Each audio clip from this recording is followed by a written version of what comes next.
Subscribe చేయండి subscribe చేయండి మరోసారి చెప్పాలమ్మా బిల్డింగ్ చెప్ప సబ్స్క్రైబ్ చేయండి సబ్స్క్రైబ్ ఇట్లా ఉప్పు నీళ్ళు దోశ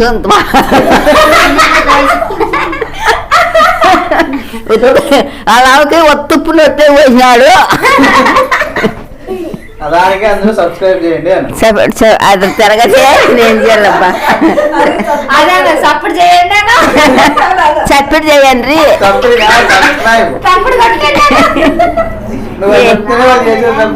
సబ్స్క్రైబ్ చేయండి అన్న తిరగలేదు ఎట్లా పెట్టాను సబ్స్క్రైబ్ చేయండి నాకు ఏంటంత ఆధార్ చేయాలి సబ్స్క్రైబ్ చేయండి సబ్స్క్రైబ్ సరే బాయ్ అని చెప్పు టాటా.